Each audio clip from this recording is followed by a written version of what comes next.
तो आइए जानते हैं उस बूढ़ी चिड़िया की 5 अनमोल सीख जो हमारे जीवन को बदल सकती है। क्या आप हमें कोई कहानी सुना सकती हैं? चिड़िया ने प्यार से बच्चों को देखा और फिर अपनी चोंच से अपने पंखों को सहलाते हुए बोली, बच्चों, मैं तुम्हें सिर्फ कहानी ही नहीं सुनाऊंगी बल्कि ऐसी 5 सीख दूंगी जो अगर तुम और तुम्हारे परिवार वाले मान लोगे तो इस गांव में कभी झगड़ा नहीं होगा। यह सुनकर गांव के बुजुर्ग, युवा और महिलाएं भी पेड़ के नीचे इकट्ठा हो गए।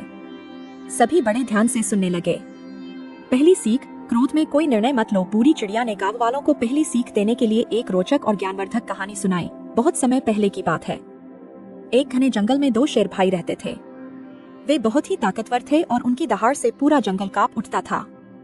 जंगल के सभी जानवर उनसे डरते थे और उनकी ताकत का लोहा मानते थे। दोनों भाई आपस में बहुत प्रेम करते थे और हमेशा एक दूसरे की सहायता करते थे। उनकी एकता और शक्ति के कारण कोई भी शिकारी या दूसरा जंगली जानवर उनके सामने टिक नहीं पाता था। लेकिन एक दिन खाने को लेकर दोनों के बीच झगड़ा हो गया। छोटे शेर ने गलती से बड़े शेर के हिस्से का मांस खा लिया। यह देखकर बड़ा शेर बहुत क्रोधित हो गया और उसने गुस्से में आकर कहा, आज के बाद तू मेरा भाई नहीं, अब हम दोनों अलग अलग रहेंगे। गुस्से में आकर दोनों ने अपने रास्ते अलग कर लिए। कुछ दिनों तक वे अकेले ही जंगल में घूमते रहे, लेकिन अब उन्हें पहले जैसी ताकत महसूस नहीं हो रही थी।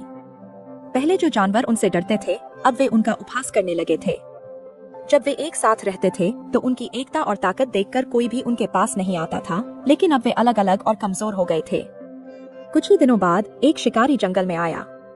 उसने जब देखा कि दोनों शेर अकेले और असहाय हो गए हैं, तो उसने बड़ी चालाकी से जाल बिछाया और दोनों को अलग अलग फंसा लिया।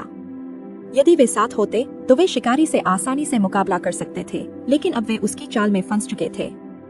चिड़िया ने गांव वालों की ओर देखा और बड़े ही मधुर स्वर में कहा, अगर वे क्रोध में आकर अलग न हुए होते तो वे आज भी जिंदा रहते। इसी तरह जब भी हम गुस्से में कोई बड़ा निर्णय लेते हैं तो हमें बाद में पछताना पड़ता है।